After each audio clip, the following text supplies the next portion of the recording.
시편 79편은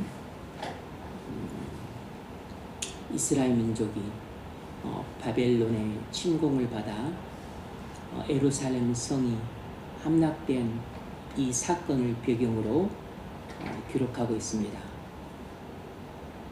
바벨론이 침략해서 예루살렘 성전을 허물고 또 예루살렘 백성들을 무참히 살육해서 그들의 시체를 매장해 줄 사람조차 없는 그런 처참한 광경을 목도한 시인이 비분강개한 마음을 갖고 지은 시입니다.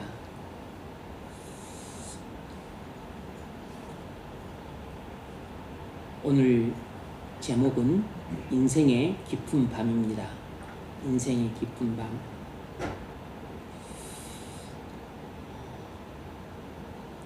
이 시인은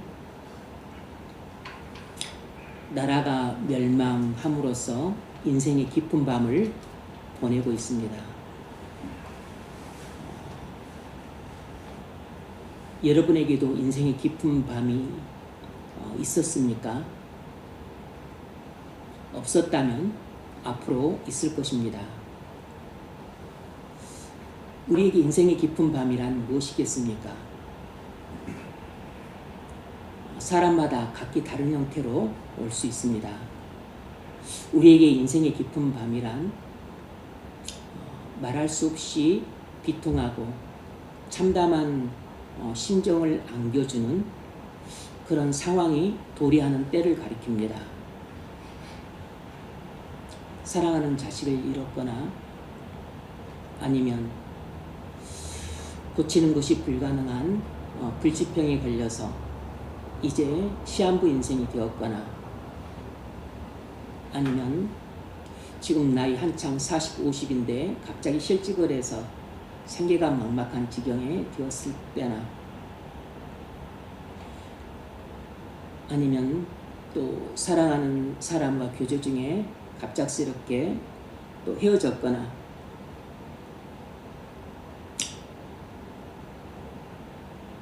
아니면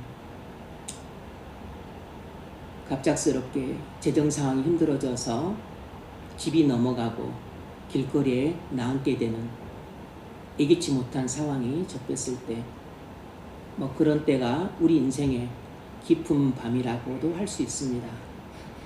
아니면 그것보다 더 심한 인생의 깊은 밤이 있습니다. 그것은 나와 하나님과의 관계가 완전히 파탄 지경에 이르렀을 때 이것은 경제적인 파탄보다도 더 심각한 파탄 지경으로서 인생의 한없이 깊은 밤이라 할 수 있습니다.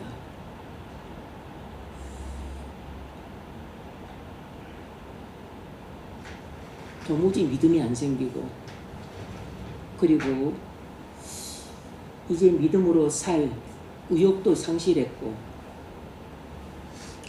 그리고 신앙생활의 기쁨도 잃어버렸고 교회 생활의 즐거움도 잃어버렸고 그냥 모든 것이 실증이 나고 지겨운 이런 마음의 상태에 있습니까? 여러분이 지금 인생의 깊은 밤을 보내고 있는 겁니다.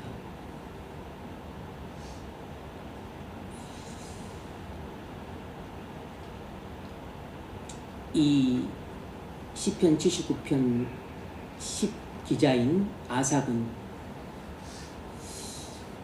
나라가 멸망함으로써 그것도 이방 민족에게 나라가 멸망함으로써 상상하지 못한 일을 겪게 되고 그리고 동족들이 처참하게 살육당하는 동안 하나님은 뭐하고 계시나 하는 의구심 속에서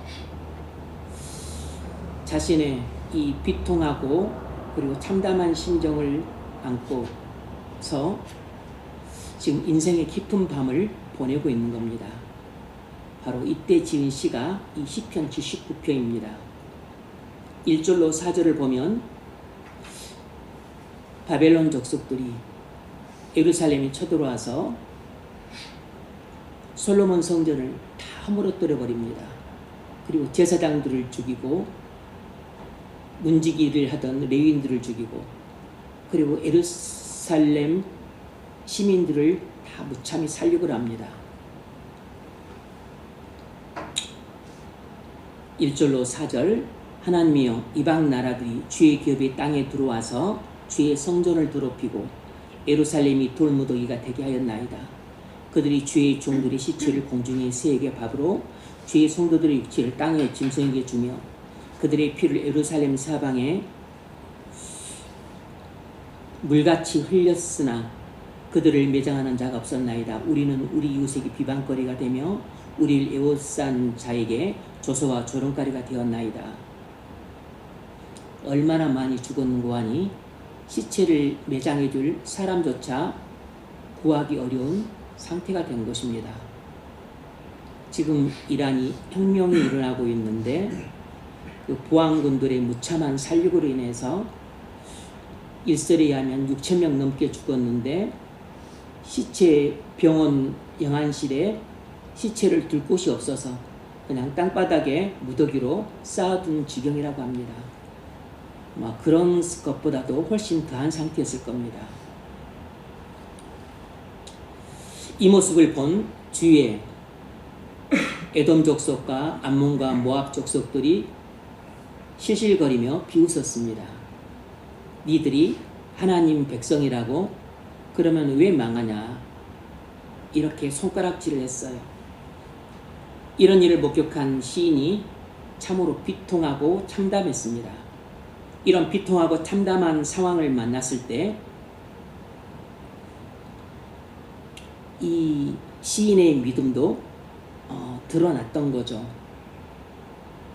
이런 비통하고 참담한 상황에서 시인이 어떻게 했죠? 그냥 나다빠져서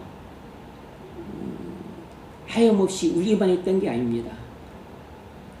아니면 비분 관계에서 자살했던 게 아니에요.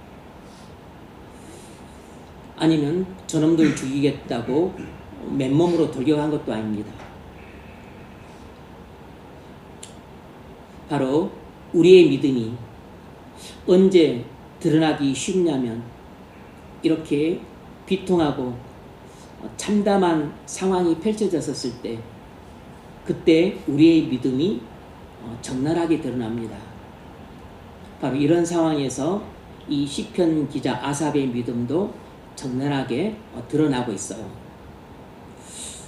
우리가 어린애였을 때에는 밤에 길을 걸을 때 무서워합니다.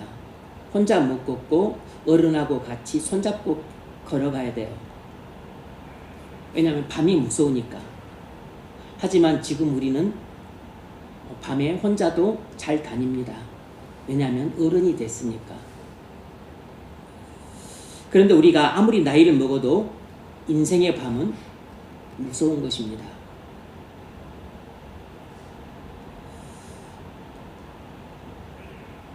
왜냐하면 그 인생의 밤은 말할 수 없이 고통스럽고 슬픈 상황이 닥친 것이고 우리 힘으로 감내할 수 없는 불가항력적인 상황이 나를 덮쳤기 때문에 인생의 깊은 밤은 나홀로 그것을 감당할 수 없는 상황을 말하는 것이에요. 우리가 예수를 믿고 있다 할지라도 앞이 캄캄할 정도로 큰 어려움이 닥치고 의지할 사람이 아무도 없을 때 우리는 겁을 먹게 됩니다. 우리는 어린아이가 아니기 때문에 믿음도 어린애 같은 믿음이어서는 안 돼요. 우리는 장성했기 때문에 우리 믿음도 장성해야 됩니다. 근데 문제는 우리 몸이 장성했다고 해서 우리 믿음도 장성한 것은 아니라는데 문제의 심각성이 있는 것입니다. 왜냐하면 그냥 아무런 그 어려움이 없고 그냥 백주대낮이면 얘들도 잘 걸어 다닙니다. 그때는 특별한 위험이 없고 어려움이 없으니까 그냥 우리 인생에도 그냥 평탄하고 그리고 그냥 순탄하면 우리도 그냥 믿음이 있든 없든 그냥 뭐 적당하게 잘 살아갑니다. 근데 문제는 큰 인생의 장애가 생기고 그리고 험산줄령이 우리 앞에 있게 될 때, 그때 이제 우리는 인생의 깊은 밤을 맞게 되는데, 그때는 밤에 애들이 못 다니듯이 이 연약한 믿음, 어린애 같은 믿음으로는 이제 인생의 장애물을 넘을 수 없는 것입니다. 험산줄령을 넘을 수가 없는 것이에요. 감당할 수 없을 정도로 이 고통스럽고 슬픈 상황을 견디낼 수 없는 것입니다.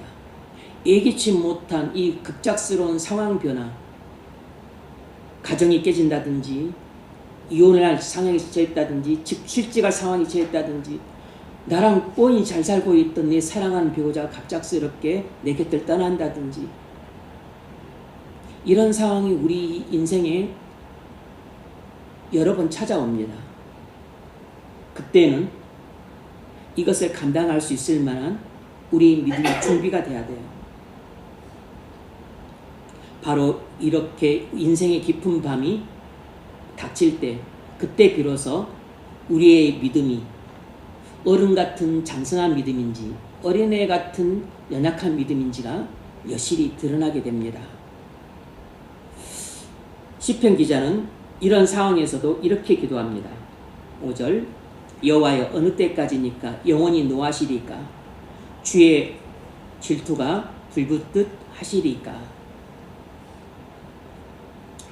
성전도 못 지켜주시는 하나님, 자기 백성도 못 지켜주시는 하나님이지만 이 시편 기자는 여전히 하나님을 믿고 의지하고 있습니다.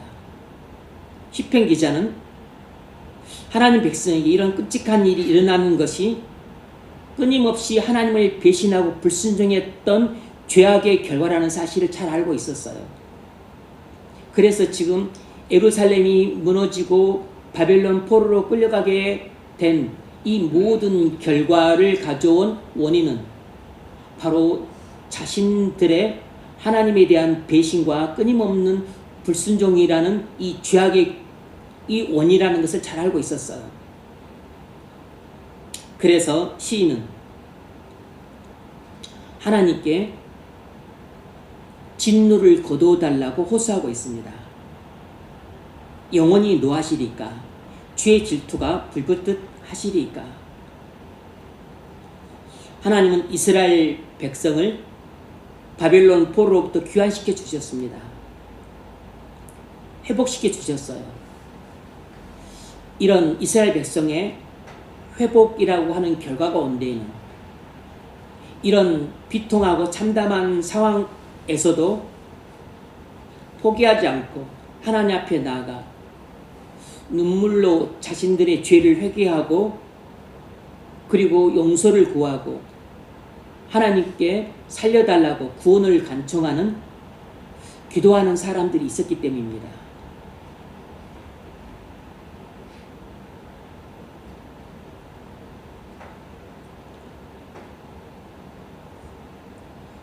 우리도 작년, 재작년에 불법 계엄이라고 하는 끔찍한 사태가 발생을 해서 나라가 내란 사태에 접어들고 그리고 온 국가가 재난이 닥칠 뻔한 상황에서 천우신조로 실패할 수 없는 쿠데타인데 95%가 친위 쿠데타는 성공을 하는데 기적적으로 나라가 구해졌습니다. 이런 데에는 눈에 보이든 안 보이든 간에 이 나라 이 민족을 위해 골방에서 기도하는 기도의 사람들의 눈물의 기도가 있었기 때문입니다. 이 나라 이 민족의 죄악을 회개하는 믿음의 사람들의 회개 기도가 있었기 때문에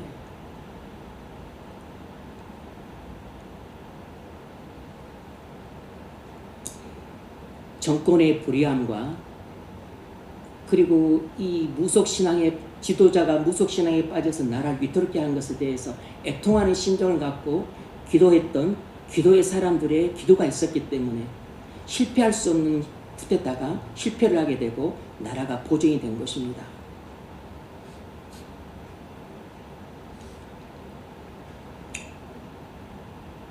비통하고 참담한 국가적 재난 상황에서 이런 회개 기도와 눈물의 강구는 믿음의 증거입니다.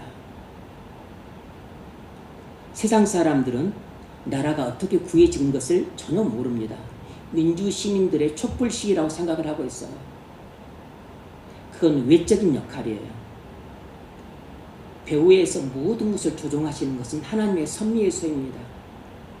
하나님의 섭리의 손이 어떻게 움직이느냐에 따라 그 나라의 역사가 바뀌는 거예요. 그 민족의 흥망성쇠가 결정되는 것입니다. 사람들은 민주시민의 촛불만 보지만 우리는 그들 배후에서 골방에서 기도하는 믿음의 사람들의 회개와 기도를 봐야 되고 그 기도를 통해 역사하시는 하나님의 섭리의 손길을 봐야 되는 겁니다. 믿음이 없었다면 시인은 이렇게 기도할 수 없었을 것입니다. 그러나 시인의 기도 속에는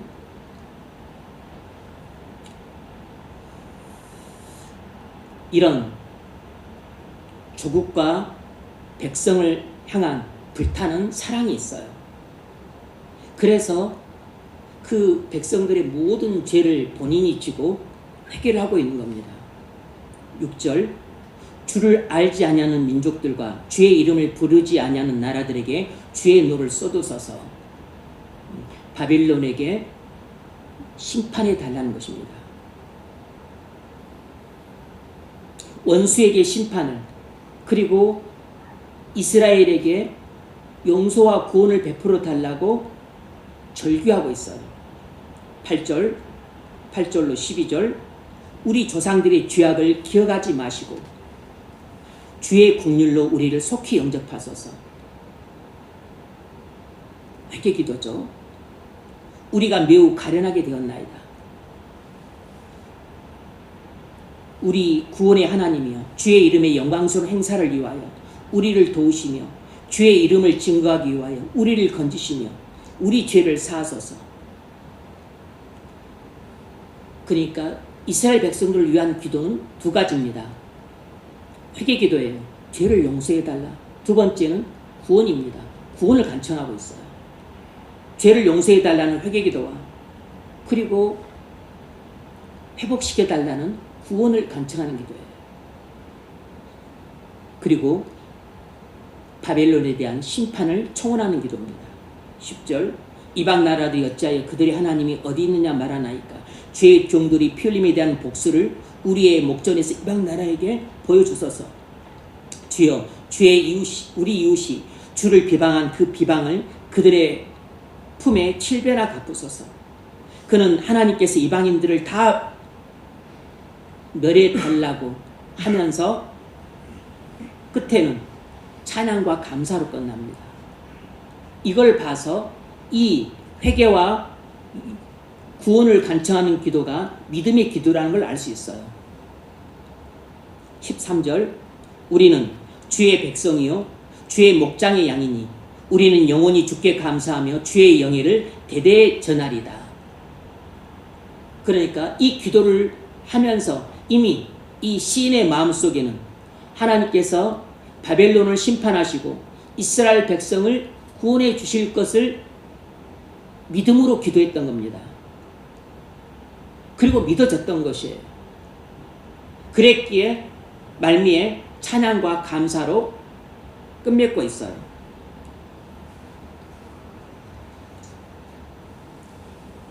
여러분도 여러분 눈앞에서 말할 수 없이 비통하고 참담한 상황이 펼쳐졌었을 때 이렇게 하나님께, 그런데 그 상황이 내 죄악으로 인해서 펼쳐진 비통하고 참담한 상황이라면 여러분이 어떻게 해야 되겠습니까?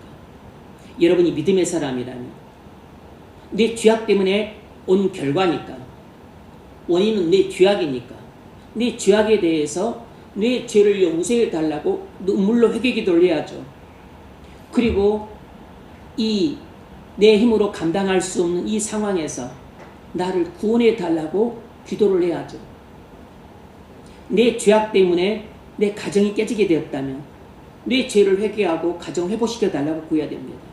내 죄악 때문에 내가 직장에서 쫓겨나게 되었다면, 직장을 잃게 되었다면, 경제적으로 파탄하게 되었다면 먼저 내 죄를 회개하고 그리고 살 길을 마련해 달라고 구해야죠. 내 죄 때문에 하나님과의 관계가 무너져 버렸다면 이거야말로 인생에 말할 수 없이 가장 깊은 밤인데 어떻게 해야 됩니까? 내 죄를 하나님 앞에서 하염없이 자백하면서 그리고 회개 기도를 해야죠. 내 죄를 용서해 달라고. 그리고서 하나님께서 긍휼을 베풀어 달라고. 이 벌레만도 못한 나를 불쌍히 여겨달라고. 그래서 하나님께서 나를 앞에서 추방시키셨는데 다시 나를 하나님 앞에 세워달라고, 그렇게 회복시켜달라고 하나님께 부르짖어야죠.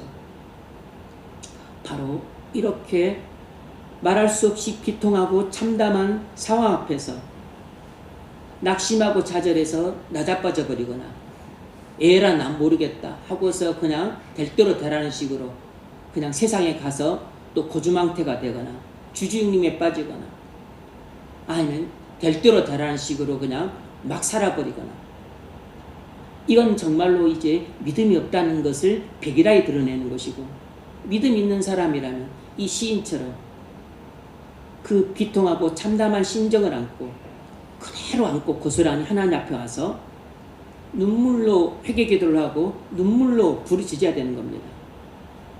그것이 바로 인생의 어둠, 인생의 깊은 밤을 통과할 수 있는 유일한 길이에요.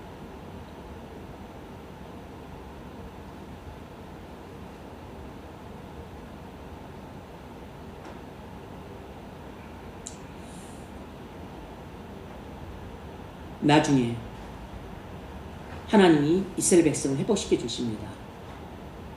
이스라엘이 맨 먼저 바벨론 침공으로 해서 1차 멸망했던 때가, 일단 침공이죠. 완전히 예루살렘 멸망했던 때는 586년입니다. 1차 포로 기간이 536년이에요. 그러니까 대략 한 50년 정도 돼서 이제 포로 기간을 하게 되죠. 그리고 하나님이 예루살렘을 멸망시켰던 바벨론을 하나님이 멸망시키십니다. 메대에 의해서 멸망을 당해요.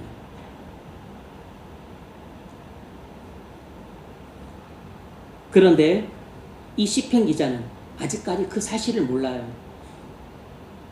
586년 예루살렘 멸망당했는데 536년에 바벨론 포로가 귀환한다는 사실을 몰라요. 아직은 그가 586년 요 정도 시점이 있으니까 뒤에 50년 뒤에 일어날 일을 몰라요. 그리고 또 2차, 3차 또 포로 기한이 있어요. 모릅니다. 그리고 지금 바벨론이 예루살렘을 함락시켰는데 바벨론이 나중에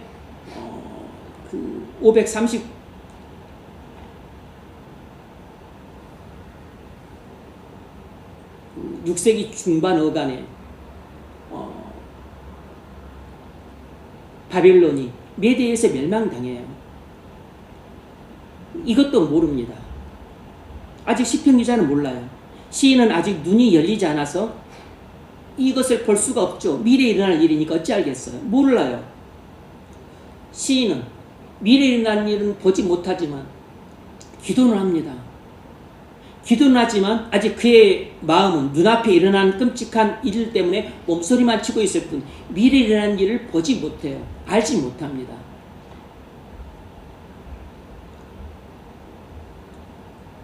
시인은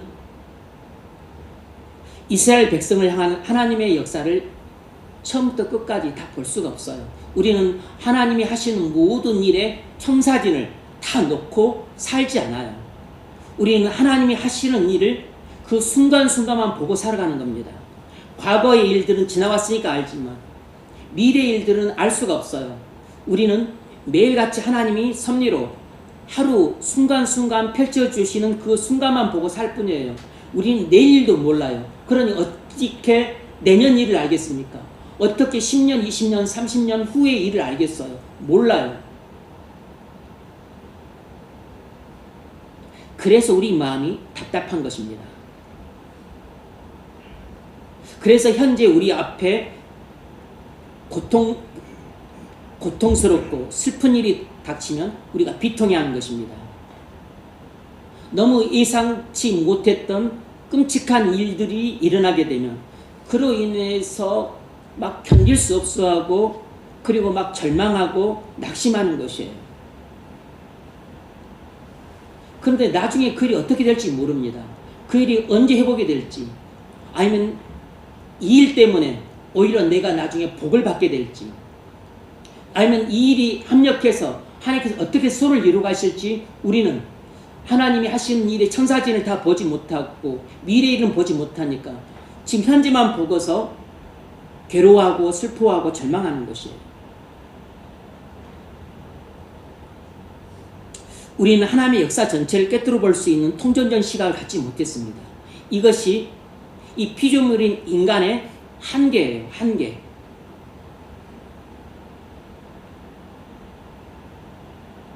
우리는 현재라고 하는 이 한 부분만 보고 사니까 하나님이 이해가 되지 않을 때가 많아요. 시인이 그랬습니다. 어떻게 아무리 하나님 백성이 잘못했다 손치더라도, 어떻게 하나님 백성보다 훨씬 불의하고 악한 이방 민족을 사용해서 하나님 백성인 우리의 잘못을 심판하실 수가 있냐? 도대체 그런 하나님이 어디 있냐? 이게 과연 공의로운 일이냐? 하박국 선지자조차 그런 의문을 품었다면 이 아삽이 이런 의구심을 품은 것은 어찌 보면 당연한 것입니다. 하나님의 행사가 이해가 되지 않는 것입니다. 그래서 비통하고 참담한 심정으로 하나님 앞에 나아가서 그래도 하나님은 선하고 의로우신 하나님이라는 사실은 변함이 없었고 이건 믿었기 때문에 하나님 앞에 나와서 탄식하고 절규했어요. 하나님을 원망하든 아니면 하나님께 불평을 늘어놓든 간에 어떻든 간에 하나님 앞에 나와서 모든 하는 행동은 전부 믿음의 행동이에요.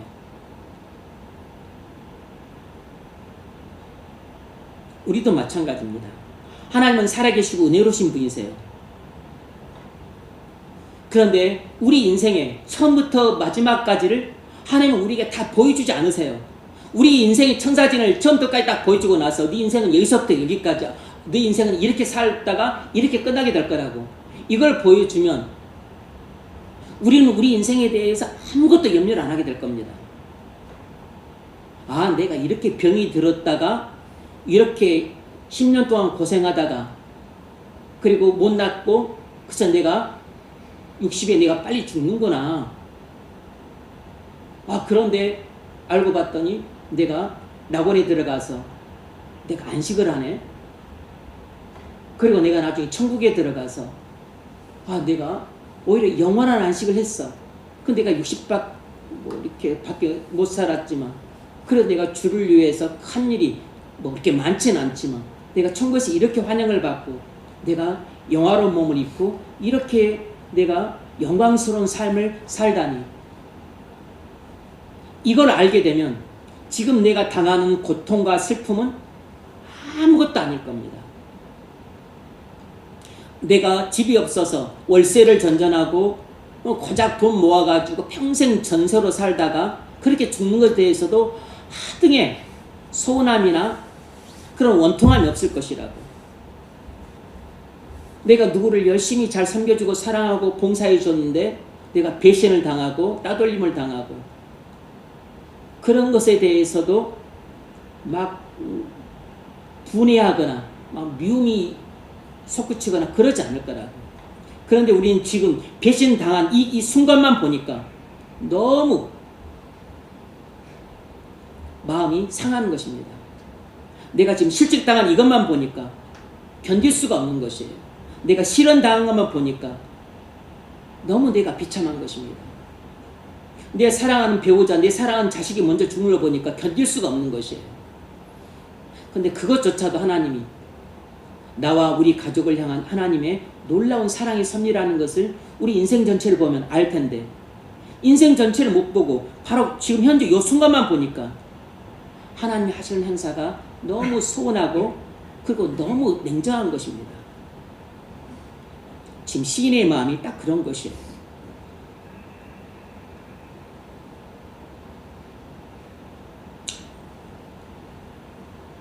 모든 과정을 알고 나면 하나님께 불만 품을 사람 아무도 없습니다. 하나님의 행사에 대해서 그건 잘못했어. 이렇게 써야 되는데 당신 잘못했습니다. 그건 좀 불안했어. 이것이 더 나았습니다. 이렇게 말할 사람은 아무도 없습니다. 하나님의 모든 섭리는 완벽했습니다. 하나님의 모든 계획은 흠잡을 데 없이 완전 충분했습니다. 하나님은 베스트십니다. 이렇게 고백을 하게 될 거예요.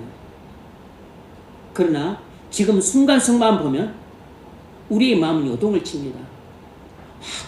왜 또 나한테 이런 일이 일어나지? 왜 내 인생은 왜 이 모양일까? 내 인생은 왜 이렇게 안 풀리지? 남들은 교회 다닌 지 얼마 안 돼서 빨리 구원도 받더구만. 나는 교회 다닐 오래됐는데 왜 나한테는 이렇게 천국문이 닫혀 있을까? 그건 어느 누구도 설명해 줄 수가 없어요. 그건 오묘한 일이기 때문에 하나님만 알고 계세요. 우리가 아는 것은 계시된 것만 알아요. 하나님이 정말 은혜의 하나님이 맞는지 의심스러울 때가 있어요. 하나님이 정말 나를 사랑하시는가 의심스러울 때가 한두 번이 아닙니다. 하나님이 정말로 나를 죄 지팡이와 막대기로 지금 나를 안위하고 계시는가? 나를 지금 성령으로 나를 인도하고 계시는 것이 맞는가? 의심스러울 때가 있습니다. 왜 하나님은 나를 이렇게 가혹하게 대하시지? 이런 의구심이 왜 안 들겠어요? 그것은 우리 한계 때문입니다. 지금 이 순간만 보기 때문이에요. 내일을 못 보기 때문입니다. 우리 인생의 청사진을 전부 못 보기 때문에 그래요. 여러분만 그런 게 아니고 나도 그렇고 모든 사람이 그렇습니다.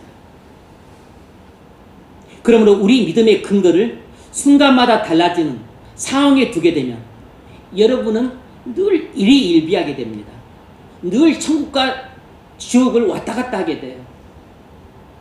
한때는 막 웃었다가 또 한때는 슬퍼하고 한때는 박수쳤다가 한때는 또 쭉 늘어지게 되고 인생을 매일같이 그렇게 살게 돼요. 하지만 영원히 변함없는 하나님 말씀에 믿음의 뿌리를 두고 살면 그러지 않습니다. 오늘은 고통스럽고 내일은 슬프고 모레는 더 비참한 일이 발생할지라도 이 또한 지나가리라. 하나님이 이 모든 삶력까지 손을 이루시리라. 나를 향하신 하나님의 계획은 완전 충분하다. 설사 내 인생이 내가 예기치 못한 때에 종결이 된다 할지라도 나를 사랑하시는 하나님 아버지의 나의 인생에 대한 계획은 완전 충분하다. 하나님은 선하시고 의로우심으로 내 인생에 대한 계획이 악하고 불의할 수가 없다. 이렇게 하나님 말씀에 나의 믿음의 뿌리를 두게 되면 오늘 내게 일어난 일, 올해 내게 일어난 일, 또 지금까지 내게 벌어진 일들에 대해서 이것만 갖고 평가하지 않게 될 겁니다. 하나님을 신뢰함으로 하나님 손에 내 인생을 맡기게 되고 구주를 신뢰함으로 구주의 몸인 방주 같은 교회, 구주의 몸에 내 인생을 의탁해서 방주에 타듯이 내가 주님의 몸된 교회 그 방주에 타서 머리 대신 주님께 내 인생을 완전히 맡기는 생을 살게 돼. 그것은 내가 인생의 청사진을 전부 보고 내 인생의 마지막까지 봐야만 믿고서 할 수 있다는 게 아니고 나는 내일을 보지 못하고 인생 청사진을 전부 보지 못하지만 나를 사랑하사 나를 위해 피 흘려주신 구주를 믿기 때문에 그 구주의 신실함을 믿기 때문에 신실한 구주께 내 인생을 완전히 의탁하는 것입니다. 이것이 성숙한 믿음이에요. 그래야 인생의 깊은 밤을 믿음으로 통과할 수 있답니다. 이런 성숙한 믿음이 없으면 인생의 깊은 밤이 찾아왔었을 때 그때 많은 경우 나가 떨어집니다. 정말 믿음이 약한 사람은 세상으로 나가 떨어져 버려요. 믿음이 약한 사람은 낙심과 절망 속에 빠집니다.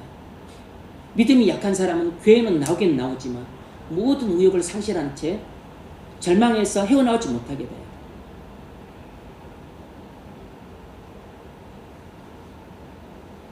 인생의 깊은 밤은 믿음으로만 통과할 수 있어요. 성숙한 믿음이란 항상 변함없는 하나님 말씀을 붙들므로 사람이나 환경을 보지 않고 흔들리지 않는 믿음입니다. 웻 선교회의 국제 총재였던 노만 그럽 선교사가 새내기 선교사 시절에 홍고에서 사역을 했는데 사역에 열매가 없었습니다. 그래서 크게 좌절을 했어요. 그때 런던에서 펜 루이스 여사가 쓴 소책자 하나가 도착했습니다. 그 책에서 그는 십자가 복음에 대해 읽게 되었어요. 특히 갈라디아서 2장 20절 말씀이 그에게 다가왔습니다. 그가 밤을 새우며 고뇌했어요. 충격을 받았지만 자신이 이미 죽었다는 사실을 믿기 어려웠습니다. 갈라디아서 2장 20절 말씀이 이렇잖아요. 내가 그리스도와 함께 십자가에 못 박혔나니 그런즉 이제는 내가 사는 것이 아니요 그런지 이제 내가 사는 것이 아니요 내 안에 그리스도께서 사시는 것이라.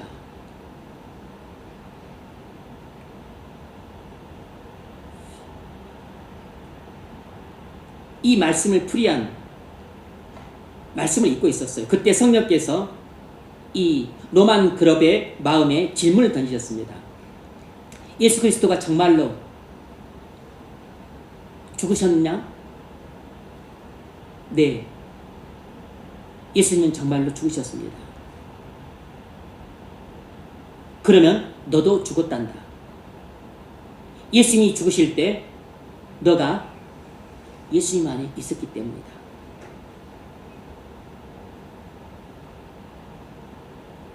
이 단순한 문답을 통해서 노만 그랍 선교사가 깊은 깨달음을 얻었어요.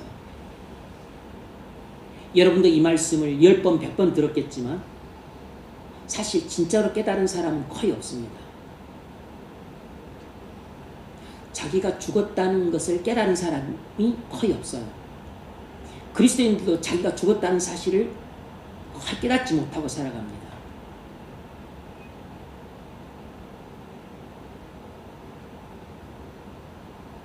누가 자기가 죽었다는 사실을 진짜로 깨달은 사람이에요?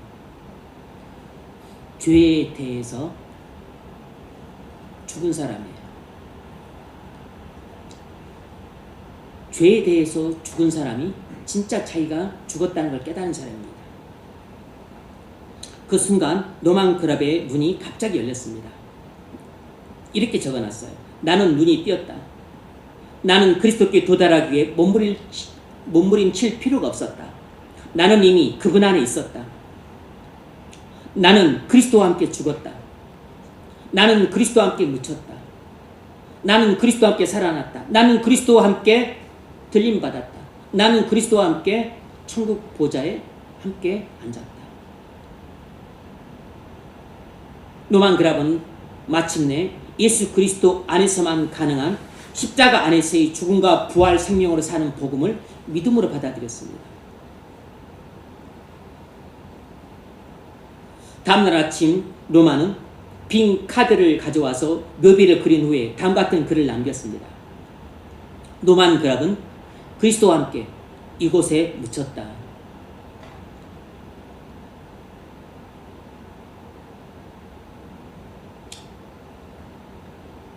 여러분,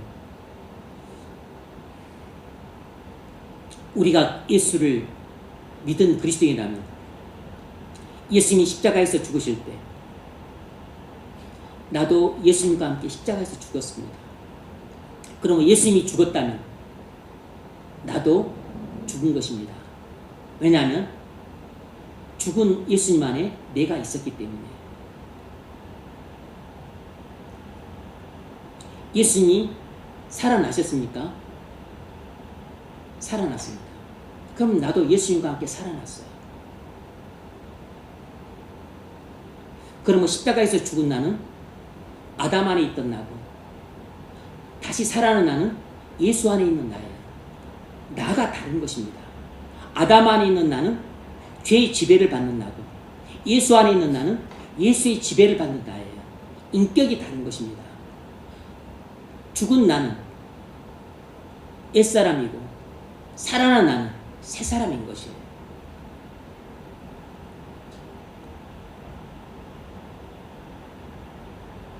그 노만 그랍은 이 말씀을 붙잡고 살았습니다. 그 말씀으로 모든 역경을 이겨내고 왜 국제선교회를 놀랍게 발전시켜서 하나님의 거룩한 도구로 크게 쓰임받았습니다. 여러분, 이처럼 눈에 보이는 상황을 의지하지 않고 오직 하나님 말씀만을 붙잡고 사는 믿음이 성숙한 믿음입니다. 그때 환경과 눈에 보이는 것들이 흔들리지 않는 믿음을 갖게 됩니다. 도우면 끄세요.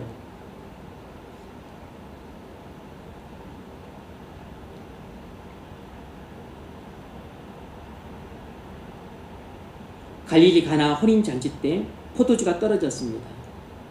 그때 마리아가 하인들에게 예수님께서 무슨 말씀을 하시는지 간에 그대로 순종하라고 말했습니다.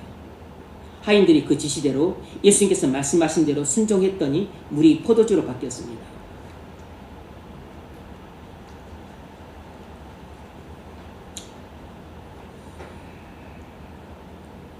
이것이 우리가 살 길이에요. 주님이 내게 무슨 말씀을 하시든지 그 말씀에 순종하는 것이 살 길이에요. 물 같은 내가 포도주 같은 나로 바뀌는 것입니다. 잔치에서는 물이 쓰이는 게 아니고 포도주가 쓰입니다. 하나님 나라 잔치에서 쓰임 받으려면 물이 아니라 포도주가 되어야 됩니다. 그런데 하나님 말씀에 순종할 때 물처럼 소용없던 내가 포도주처럼 소용있는 나로 바뀌는 것이에요.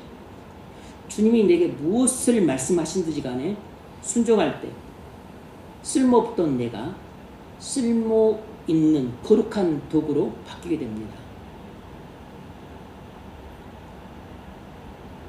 여러분, 주님 말씀대로 순종하십시오. 그러면 여러분의 물 같은 인생이 포도주처럼 향기롭고 값진 인생으로 바뀌게 됩니다.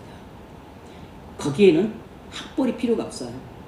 거기에는 직업도 필요가 없습니다. 거기에는 외모도 필요 없어요. 거기에는 가문도 필요가 없어요. 거기에는 재력도 필요가 없습니다.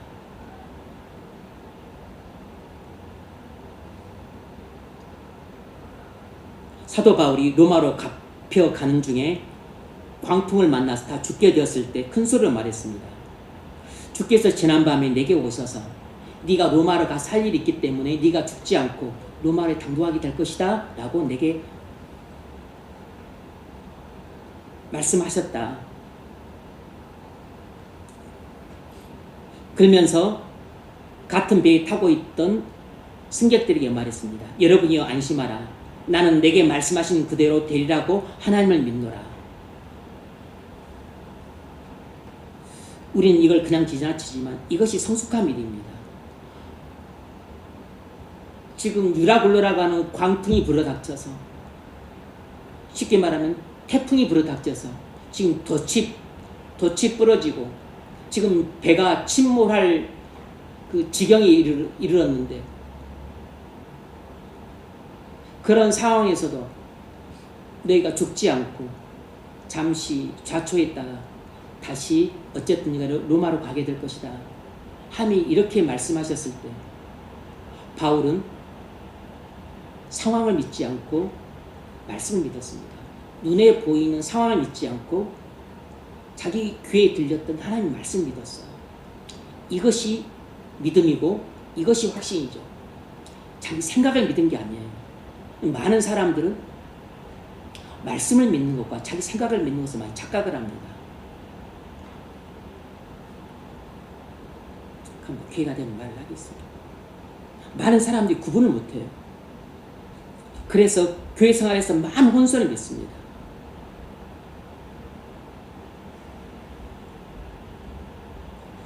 주님의 말씀을 듣고 그대로 될 것을 믿는 사람이 큰 믿음의 사람이에요.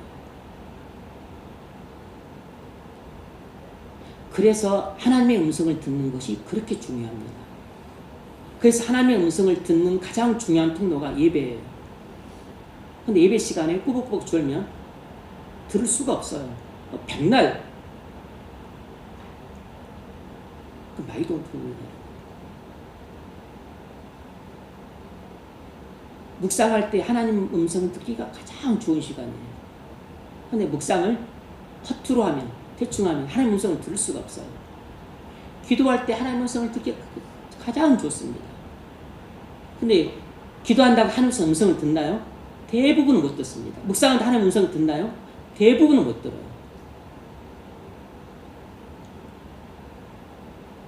왜냐하면 하늘문이 닫혔기 때문입니다. 하늘문이 열리면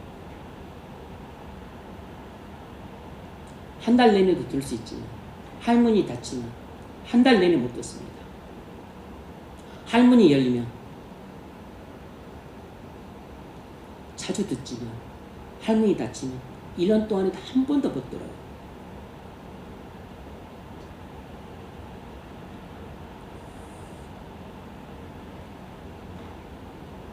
설교를 통해 하나님이 말씀하십니다. 이 말씀을 듣고 그대로 될 것을 믿는 것입니다. 그게 어려운가요? 어렵지 않습니다. 학식이 있어야 되나요? 아닙니다. 지위가 높아야 되나요? 아닙니다. 그냥 겸손한 마음만 있으면 되는 거예요. 마음이 순수하면 다 믿어집니다. 마음이 교만하니까 못 믿는 것입니다. 마음이 더러움이 가득하니까 못 믿는 것이에요. 마음이 돌덩이처럼 굳어 있으니까 안 믿어지는 것입니다. 믿는 데에는 돈도 필요 없고 나이도 필요 없어요. 여러분, 나이만 들면 안 됩니다. 믿음도 함께 성장을 해야 돼요. 우리 믿음이 자라는지 안 자라는지 예수님이 내 안에서 얼마나 큰 분인지를 보면 알 수 있습니다. 제자도 예수님과 함께 지낸 만큼 제자들에게 있어서 예수님은 점점 더 그 존재감이 커졌습니다. 처음에는 제자들이 예수님을 만났었을 때는 그리스도인가 아닌가 긴가민가 했습니다. 예수님이 작게 다가왔어요. 그런데 나중에 지나면서 예수님의 말씀의 권세 또 기적의 권세를 보면서 예수님을 점점 신뢰하게 되니까 주는 그리스도시 하나님의 아들이다 이런 고백을 할 정도였습니다. 믿음이 커졌던 거죠. 예수님이 하나님의 아들 그리스도이심을 혈석같이 믿은 것입니다. 베드로만 믿은 게 아니에요. 십자가에 죽으실 때 잠시 혼선이 있었지만 부활하신 주님을 보고서 예수님에 대한 제자들의 믿음은 확고부동해졌습니다. 그걸로 끝났나요? 아닙니다. 오순절 성령 강림을 받으면서 제자들의 믿음은 누구도 흔들을 수 없는 확고부동한 부동의 믿음이 되었어요. 아주 믿음이 충천했습니다. 그래서 목에 칼이 들어와도 예수님을 부인할 수 없고 죽일 테면 죽여라. 나는 예수 보면 안전할 수 없다. 이렇게 담대한 믿음의 사람이 되었어요. 믿음이 자란 거죠. 신앙의 연륜이 더하면서 제자들의 믿음은 자랐습니다. 우리도 예수님과 동행한 기간이 길수록 우리 안에서 예수님에 대한 믿음이 커져야 됩니다. 하지만 안타깝게도 대개 사정은 정반대예요.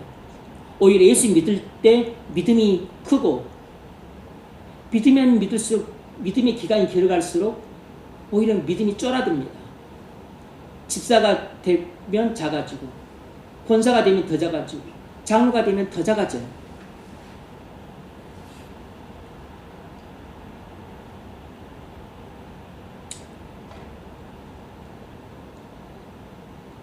예수를 믿은 시간이 지날수록 예수님에 대한 믿음이 커져야죠. 여러분, 주님 때문에 깜짝 놀라는 일은 거의 없고 이제 예수를 믿는다는 것이 지루해집니까? 예수를 믿는다는 것이 실증이 나세요? 이 상태가 지금 여러분이 인생의 깊은 밤을 지나고 있다는 뜻입니다.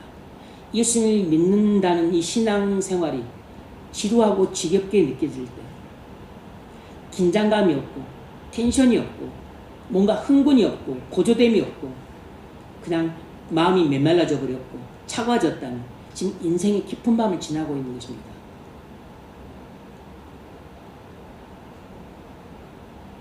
아는 것도 많아지고 그리고 맞는 것도 많아졌어요. 그런데 내 믿음은 예전보다 작아졌습니다. 내 믿음은 예전만도 못한 것 같아요.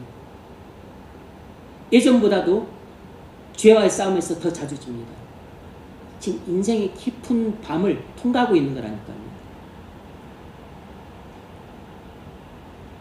자신의 조그만 어려움도 해결해 줄 분으로 믿어지지 않는 기막힌 일이 벌어지고 있다면 지금 여러분은 인생의 깊은 밤을 지나가고 있는 겁니다. 여러분 예수님 때문에 흥분을 하십니까? 예수님 때문에 감동을 하고 감격을 하세요? 예수님 때문에 눈물이 나고 찬양이 나고 그리고 예수님 때문에 잠자는 것이 설레고 일어나는 것이 기대가 되십니까? 이때가 믿음이 가장 고조되었을 때입니다. 지금 이때가 믿음이 가장 커지고 있을 때예요. 이때가 믿음이 가장 좋을 때입니다. 믿음이 베스트일 때예요. 이때는 인생의 백주대낮을 걷고 있는 형국입니다. 예수님이라고 해도 지루하고 예수님이라고 해도 실증이 나고 찬양을 부를 마음도 없고 그리고 성경을 읽고 기도에 매진할 의욕도 없고 예수님이라 해도 아무런 흥분도 안 되고 감정이 고조도 안 돼요. 그건 인생의 깊은 밤을 지나고 있는 것입니다.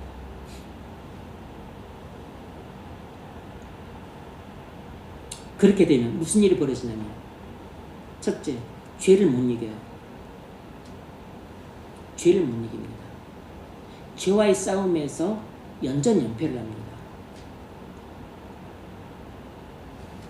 그리고 예전과 다르게 세상의 포로가 됩니다. 안 하던 짓을 하게 돼요. 은밀한 죄를 짓게 됩니다. 내가 은밀한 죄를 짓는 것조차도 막을 수 없을 정도로 예수님이 내 안에 너무 작은 존재입니다. 티끌 같은 존재로 전락하게 되는 것이에요. 그래서 많은 그리스도인들이 음란의 유혹을 떨쳐버리지 못하는 것입니다. 그래서 많은 그리스도인들이 돈의 유혹을 이기지 못하는 것이에요.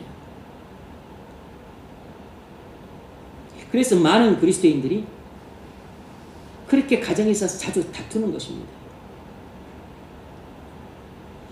그래서 많은 그리스도인들이 자식을 세상하고 똑같은 방식으로 양육을 하려고 그래요.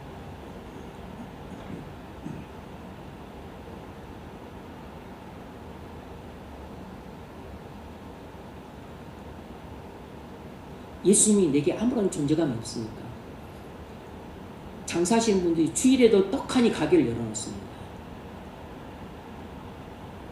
우리가 예수님 때문에 기쁨과 감격에 충만할 때는 이런 유혹들을 쉽게 이겨냅니다. 완전히 이겨낼 수 있다는 것은 아니지만 대충 이겨냅니다. 그러나 예수님에 대한 기쁨과 감격이 식고 사랑이 식으면 이런 유혹들을 이겨내는 것이 어렵게 돼요. 왜냐하면 감당할 힘이 없으니까. 죄를 이겨낼 힘은 내 안에 예수님을 사랑하는 마음인데 예수님을 사랑하는 마음이 식어버리면 죄를 이겨낼 힘도 약해지는 것입니다. 죄를 이겨낼 힘은 성경을 많이 아는 것, 내가 묵상하고 기도했다는 것 이 자체가 아니고 예수님을 사랑하는 마음이 죄를 이겨낼 힘인 것입니다. 우리의 영적인 상태에 따라 똑같은 유혹들을 이겨내기도 하고 지기도 하는 것이에요. 지는 믿음은 연약한 믿음이고 이기는 믿음은 강한 믿음입니다. 여러분, 우리에게 너무나 힘든 환경이 닥칠 때가 있습니다. 어떤 도움의 손길도 없을 때가 있어요. 그때를 준비해야 됩니다. 애기를 보십시오. 아장아장 걷고 그리고 방구도 없고 너무 예쁘고 사랑스럽고 귀엽죠. 하지만 아장아장 걸어다닐 때 아슬아슬하잖아요. 위험하잖아요. 넘어질까 긴장이 됩니다. 이것이 우리를 보시는 하나님 아버지의 마음이라는 걸 아셔야 됩니다. 그래서 하나님이 우리에게 계속해서 말씀해 주셔서 이렇게 하라 저렇게 하라. 그것은 아직도 우리가 연약한 믿음을 가진 어린애 같으니까 우리를 자세하게 안내해 주시는 것이에요. 우리 손을 잡고 함께 걸어가 주고 계신 것입니다. 참주야 이렇게 해라. 누구야 이렇게 결정해. 누구야 그것은 안돼 하지마. 하나님이 우리에게 이렇게 말씀해 주시는 것은 우리의 연약한 믿음을 보충해 주시기 위함이자 동시에 우리 믿음을 강건케 하시기 위해서예요. 그 하나님의 말씀이 지금 내게 당면한 문제에 있어서 올바르게 해결할 수 있는 등불이 되어주는 겁니다. 그리고 내게 어떤 원리를 가르쳐 주시고 원칙을 가르쳐 주시고 방향을 가르쳐 주심으로써 내가 저 머나먼 인생길을 걸어갈 때 그 하나님 말씀으로 내게 빛을 비춰주시는 것이에요.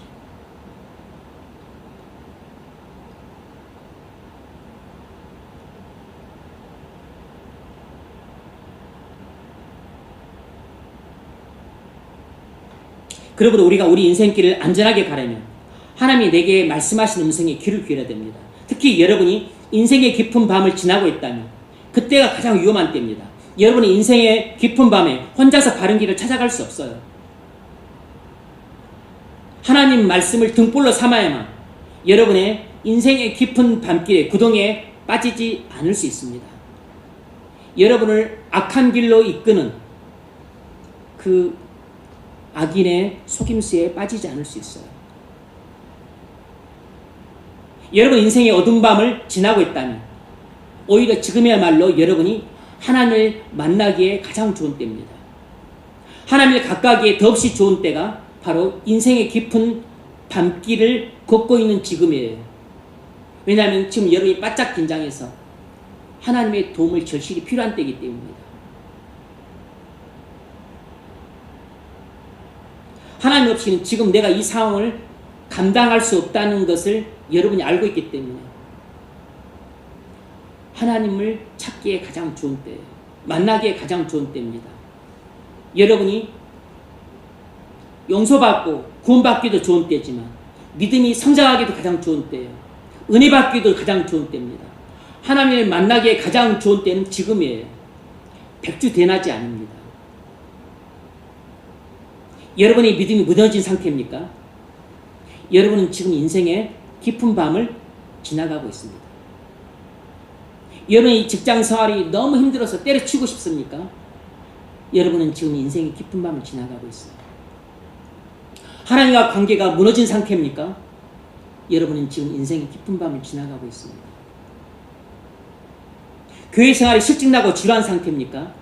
여러분은 지금 인생의 깊은 밤을 지나가고 있어요. 건강이 무너진 상태세요? 인생의 깊은 밤을 지나가고 있는 겁니다. 여러분의 인간관계가 다 무너졌습니까? 인생의 깊은 밤을 지나가고 있는 겁니다.